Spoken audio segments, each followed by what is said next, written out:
I worked as a blind art restorer because I was good with my hands. I had a lot of regulars who booked private home sessions. The tips were always incredible. People tend to be generous when they think you can't see the life they're living. Then one day, my sight suddenly returned. It was a miracle I couldn't explain. I thought about telling the world, but then I realized I was making 3 times more money than a sighted restorer. I decided to keep up the act. But that one choice led me into a memory that still haunts me to this day. My client for this session was a woman named Vivian. She was in her early 30s and one of my most frequent regulars. I rang the bell of a sprawling high-end villa on the edge of the city back when I was truly blind. I just knew she lived in a quiet neighborhood and paid better than anyone else now that I could see. It was obvious she was swimming in cash. "Come on in," a woman's voice called out from inside as the door clicked open. I stepped inside and was immediately floored by what I saw. A woman with an incredibly refined face stood before me. She had long wavy hair and wore a bold shade of red lipstick that matched her nails. She was wearing nothing but a thin, pale pink silk robe. When I was blind, I could tell she had a small frame, and I always pictured her as a delicate, petite girl. The reality was the exact opposite. She was truly stunning. "It's just you. Hurry up and get inside," Vivian said, grabbing my arm. She turned and headed toward the living room without a second thought. I faked tapping my white cane on the floor as I followed her, moving with that hesitant, practiced gait. Behind the living room, there was a lush backyard surrounded by a massive stone wall. Near the glass doors, a professional restoration station was already set up. Before I could reach it, I spotted movement on the stairs. A young guy in his early 20s was creeping down from the second floor. He was wearing nothing but a white bathrobe, his chest bare. He wasn't wearing shoes, probably, so I wouldn't hear him. He blew a kiss to Vivian and made a few suggestive gestures. Then he slipped out the back door. I kept my face neutral, but my eyes drifted to a framed photo on the wall. It was a wedding picture of Vivian and a man who had to be at least 60 years old. She was cheating on her husband right under his nose. But then again, she was in the prime of her life. That older man probably couldn't keep up with her. I walked toward the restoration station using my cane to feel the furniture around me. "Where are we focusing today, Vivian?" Vivian walked over and took my hand. "Follow me." Her voice sounded exhausted, yet there was a strange, lingering trace of satisfaction in it. As she got closer, the scent of her perfume and the heat of her skin hit me. She led me to the station and let her robe slide off her shoulders before lying face down. "Let's get started. I have a meeting later this afternoon," she muttered. The view in front of me made my heart skip a beat. I had to remind myself of my professional role. I forced myself to focus, opened my restoration case, and began the session. The moment my hands touched her skin, a low moan escaped her lips. She seemed to realize how it sounded and quickly apologized. "Sorry about that. I was just so exhausted from yesterday." I chuckled softly. I was worried I was being too rough already. Vivian turned her head slightly to look back at me. "Actually, I want you to go harder. I really need to let go of some tension." "I'll do my best. Just tell me if it's too much." "By the way, have you been having trouble sleeping lately?" I asked, working the muscles in her shoulders. "How did you know?" she asked, her voice tight as she tried to stifle another sound. "I can feel it in your pressure points. Your energy flow is completely blocked." I pressed down on a specific spot on her neck. Her entire body jolted, and another muffled groan left her throat. "I'm so sorry. Did I hurt you?" Vivian looked like she was in heaven. No, don't stop. Keep doing exactly that. You're the only one who actually knows what they're doing. Other restorers just go through the motions. Is there any way to fix this insomnia?" "I haven't had a good night's rest in days," she asked, biting her lower lip. "It's possible, but I need to deep tissue your neck and back. It's going to be pretty intense, and I'm not sure you can handle the pain based on what I was feeling." Her body was truly reaching a breaking point. Her blood flow was restricted by years of stress and bad posture. If she didn't fix it, she was going to end up in the hospital. Vivian didn't hesitate. "It's fine. Do whatever you have to do. I can take it." She shifted her position on the station to give me better access. I stopped holding back. I opened a fresh bottle of oil, coated my hands, and began a standard deep tissue routine on her neck. At first, Vivian didn't react much. She was clearly trying to stay composed. That changed when I hit the base of her neck. I felt a massive hard knot right over her spine. The moment I applied pressure, she let out a sharp gasp. It's so sore, it's like a throbbing pain. Now that I'd found the source of the blockage, I used both thumbs to pin the knot and slowly work the tension outward. After about 2 minutes, beads of sweat began to glisten on her neck and shoulders. Once I finished the set of movements, I knew the job was done for the day. "All set, Vivian, we're finished for today already," she asked, rolling over. Her eyes were watery and seemed to be searching for something more. I didn't dare look at her for too long. I grabbed a towel to wipe my face and pretended everything was normal. About the insomnia, you really need to take care of yourself. Don't overwork your body. This massage is just a temporary fix. "You're sweet to care," she said, standing up, a cloud of expensive perfume following her as she headed toward the stairs. I feel all sticky from the oil. "I'm going to go upstairs and jump in the shower." "You look like you're sweating too." "If you're uncomfortable, you should come up and wash off with me." My heart hammered against my ribs at the blatant invitation. I was supposed to be blind. If I got too close to her in a shower, there was a 0% chance I could keep the secret. Was she testing me? I couldn't tell. Most women are hesitant about male therapists, but the blind part usually makes them feel safe. Combine that with the fact that I wasn't exactly ugly and I was quite popular with the female clientele. Vivian wasn't my first client to be friendly, but she was definitely the boldest. I thought about it for 3 seconds before deciding to decline. If the shop found out I was getting intimate with clients, I'd be fired. If Vivian found out I was faking my blindness, I'd be sued or worse. I'd love to, but the shop is slammed today. I can't stay away for too long, I lied. Packing my bag, I said my goodbyes and practically ran out of that villa. I worked until well past midnight back at the shop before finally heading to my small apartment. I had just finished my own shower and was ready to pass out when my phone buzzed on the nightstand. It was Vivian. Why was she calling this late? I hesitated, then hit the green button. "Hello." Why did it take you so long to pick up? Her sultry, lazy voice drifted through the speaker. "Sorry, Vivian. I was just getting into bed." It took me a minute to find the phone. You know how it is for me. "Is everything okay?" It's the same old problem. That session helped for a while, but now that it's night, I can't sleep.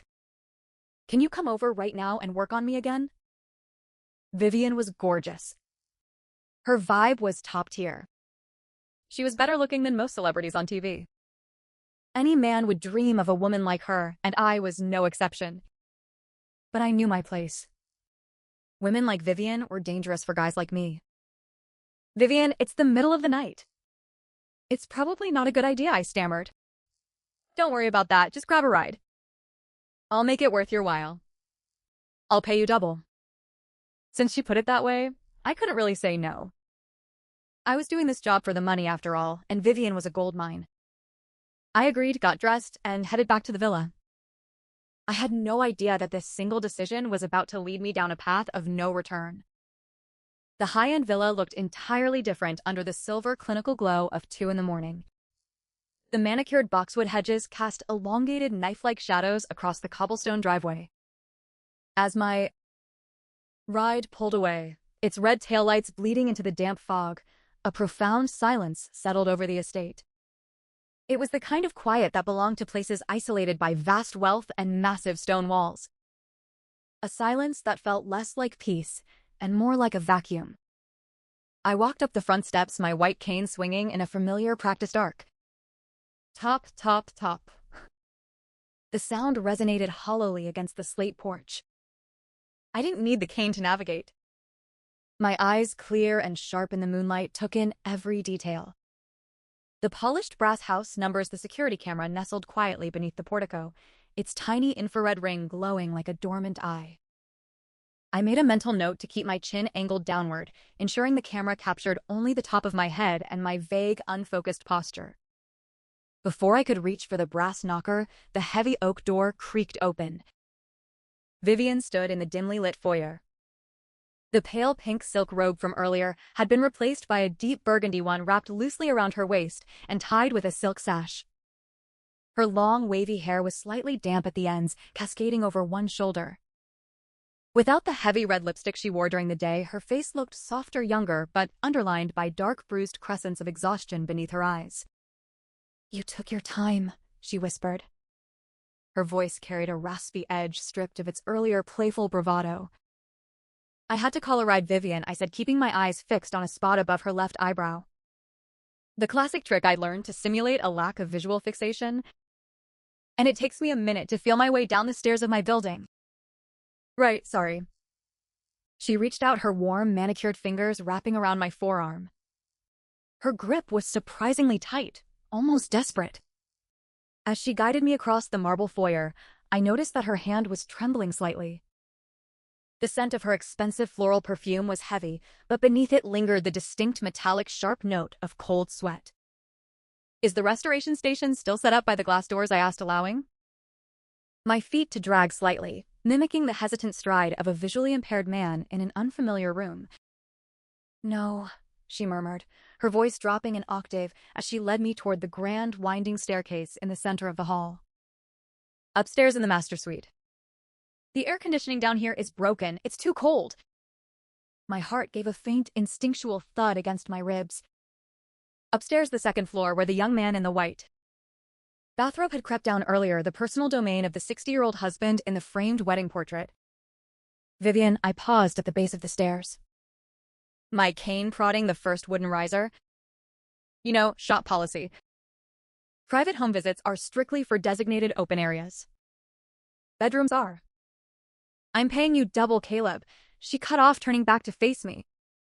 Because we were standing on the stairs, her eyes were level with mine. Up close, without the mask of her daytime glamour, I could see the fine lines of tension etched around her mouth. Her pupils were dilated, swallowing the dark hazel of her irises. "I don't care about shop policy," she said, her breath warm against my neck. "I care about sleeping. I haven't had more than 2 consecutive hours of sleep in 3 weeks. My head feels like it's going to split open. Please." She took my right hand, the hand she believed was guided only by touch, and pressed my palm directly against her cheek. Her skin was burning hot. "You're the only one who can fix it," she whispered. "Just 1 hour, then you can take your money and go." I hesitated. The rational part of my brain, the part that reminded me I was playing a dangerous, illegal game by faking blindness, screamed at me to turn around and walk back out into the fog. But the money was real. The 4-figure tip she had promised for a late-night call would pay my rent for the next 3 months. And more than that, a dark, foolish pulse of hubris nudged me forward.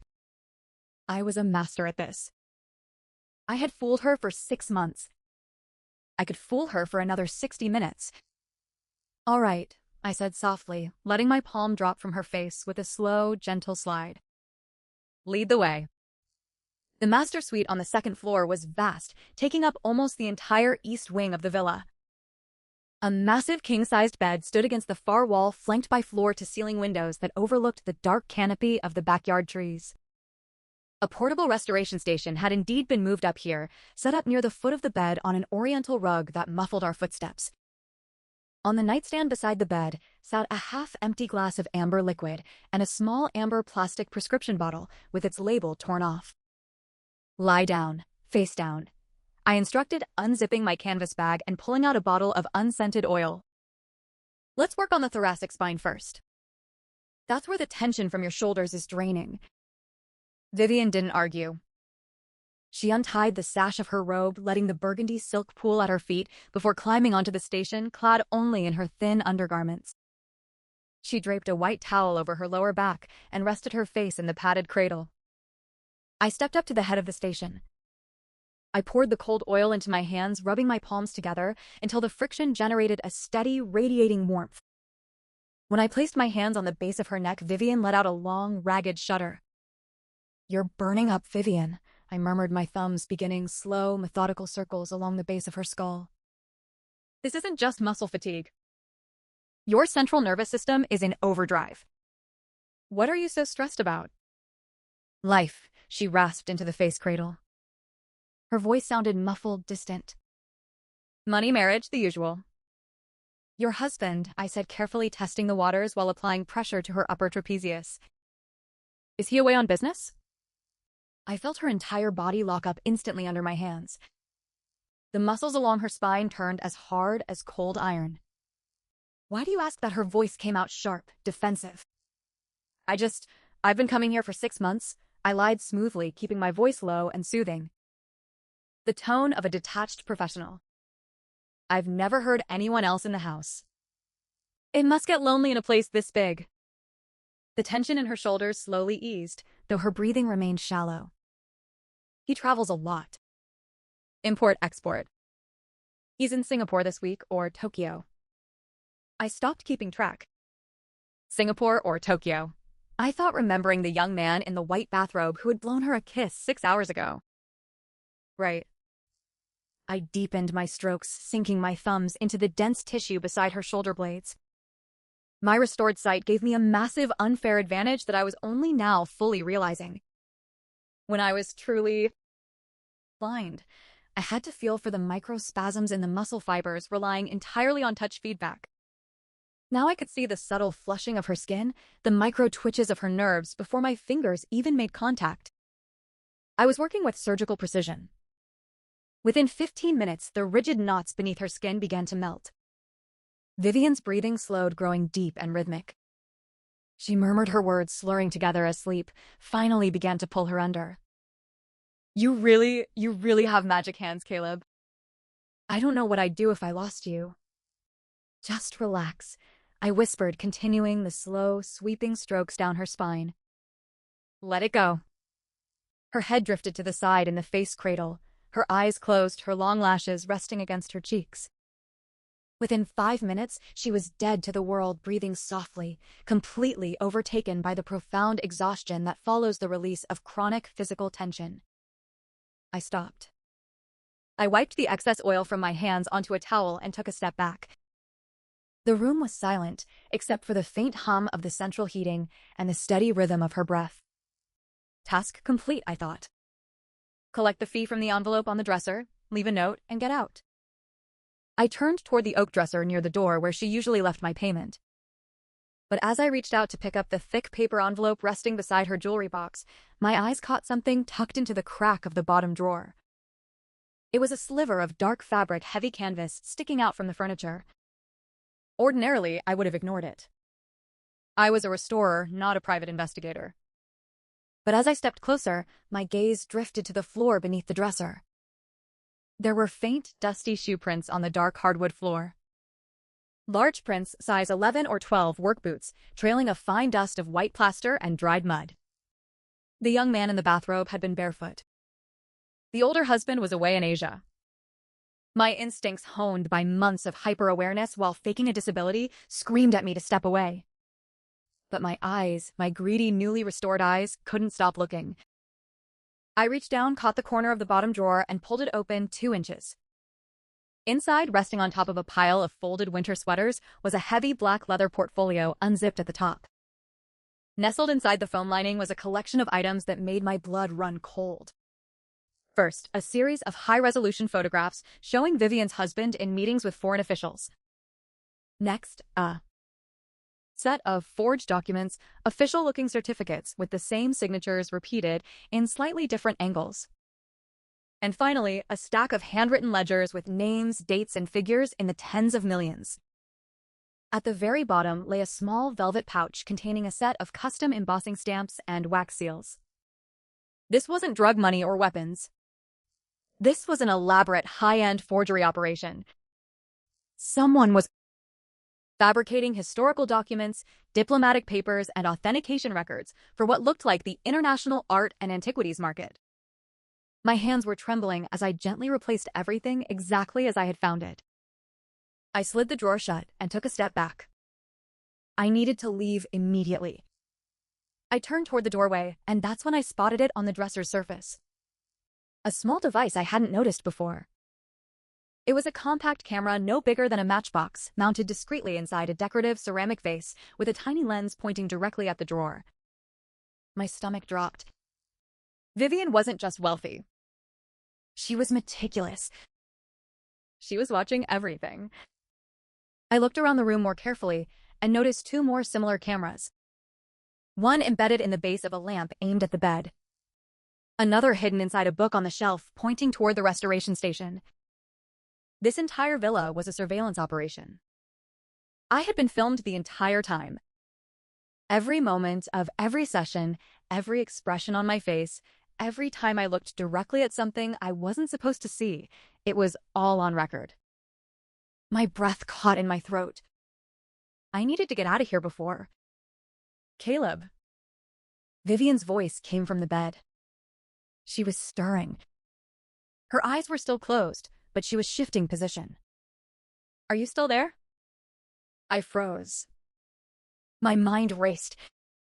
If I left immediately, she'd know something was wrong. If I stayed, I'd be walking deeper into a trap. I forced my voice steady. Yes, I'm just packing up. You go back to sleep. She murmured something unintelligible and rolled onto her side. I grabbed my canvas bag with shaking hands. I didn't care about the tip. I didn't care about double pay. I just needed to reach the front door. I walked quickly, but carefully toward the bedroom doorway. I stepped into the dark, unlit hallway. I was almost at the top of the stairs when a figure appeared from the shadows. It wasn't the young man in the bathrobe. It wasn't the older husband. It was a woman in her late 40s wearing a practical black jacket. She held a tablet in one hand and a small recorder in the other. She smiled at me with the cold, professional warmth of someone who had been waiting for this moment. Hello, Caleb, she said. Her voice was calm, almost friendly. I'm Detective Morgan. I've been watching you for quite some time. Not through these cameras. She gestured to the corner of the ceiling. Those are mine. I had them installed 3 weeks ago when I started investigating Mrs. Dawson's forgery network. She tapped the tablet screen and turned it toward me. On it was a freeze frame of my face from earlier that evening. My eyes were sharp, clear, and focused directly on the camera lens. You see, Caleb? Detective Morgan continued. For a legally blind man, you have remarkable visual acuity. Your pupils track movement, you avoid obstacles without touching them, and you've been looking straight at every camera in this house since the moment you walked in. I've reviewed 6 months of footage from every session you've done here. You're not blind, Caleb. You never were. My legs felt like they were made of wet paper. I opened my mouth to speak, but no words came out. Detective Morgan stepped closer. She wasn't threatening. She wasn't holding a weapon. She was just standing there with the calm authority of someone who already knew all my secrets. I know you've been working with Vivian for months. She said, I know you've seen things you shouldn't have seen. What I don't know is whether you're just a fraud who stumbled into the middle of a forgery ring, or whether you're part of it. I found my voice finally. It came out hoarse and broken. I'm not part of anything. I'm just a restorer. I lied about my blindness because I needed the money. I didn't know about the forgeries. I didn't know about any of this. Detective Morgan studied my face for a long moment. Then she nodded slowly. I believe you, she said. But that doesn't change what you are. You've been defrauding clients. You've been collecting disability benefits you weren't entitled to. And you've been entering private homes under false pretenses. That's a criminal offense. I dropped my cane. It clattered to the floor. The sound echoed in the silent hallway. What? What happens now? I whispered. Detective Morgan looked at me with something that might have been pity. Now you have a choice. You can walk away right now. I won't stop you. But I'm going to file my report regardless. So will Vivian's security team. They've been watching you too. She's a very paranoid woman. She has her own recordings. Her own files. If I don't act first, she'll use them to destroy you. But if you cooperate with my investigation, If you testify about what you saw in that drawer tonight, I can make sure you're treated as a witness, not a perpetrator. Your fraud case becomes secondary. You'll still face consequences, but they won't ruin your life. My heart was pounding so hard I could hear it in my ears. I thought about the money. I thought about the years I had spent pretending. I thought about the clients who trusted me. About the comfortable life I had built on a foundation of lies. Then I thought about the cameras. The forgeries. The network of deception stretching far beyond this villa. I thought about the man in the wedding photograph who was probably completely unaware of what his wife was doing. I looked at Detective Morgan. I have one condition, I said. My voice was steadier than I expected. When this goes to court, I want to make a public statement. I want to tell everyone what I did. All of it. The blindness, the fraud, the lies. I want to apologize to my clients. I want to face the consequences. Detective Morgan raised an eyebrow. That's not what most people say in your position. Most people beg me to keep their names out of it. I smiled, a thin, bitter smile. I've been hiding for 6 months. I'm tired of it. If I'm going to be exposed, I want to do it on my own terms. She looked at me for a long moment. Then she nodded. All right, Caleb. Let's go downstairs and talk. 3 months later, I sat in a small courtroom. The judge was an older woman with sharp eyes and a no-nonsense demeanor. On the witness stand, I spoke clearly. I told the court about the day my sight returned. I told them about the fear and the greed that made me keep the secret. I told them about Vivian. About the forgeries. About the cameras. Detective Morgan testified next. She confirmed my cooperation. She detailed how my testimony had led to a federal investigation that had already resulted in 3 arrests, including Vivian Dawson. The courtroom was filled with reporters. News cameras captured every word. My face was on every screen in the city that night. The judge sentenced me to 200 hours of community service and a fine of $5,000. She ordered me to repay the disability benefits I had collected fraudulently. But she also noted my full cooperation and my public admission of guilt. Your actions were wrong, Caleb, the judge said. But your honesty today has shown more integrity than many people who have never broken a law. You chose to face the truth. That counts for something. When I walked out of the courthouse, the sunlight was blinding. I didn't have my white cane. I didn't need it. I walked down the steps with my head held high, looking directly at the cameras. A reporter called out to me. Caleb, what are you going to do now? I stopped and turned toward them. I smiled. I'm going to find a new job. I said, one where I don't have to pretend to be someone I'm not. I'm going to start over. Honestly, this time, I walked away from the courthouse without looking back. The city stretched out before me, bright, loud, and completely indifferent. For the first time in 6 months, I felt like I could breathe. I wasn't blind anymore. I had never been blind. But for the first time, I could finally see clearly.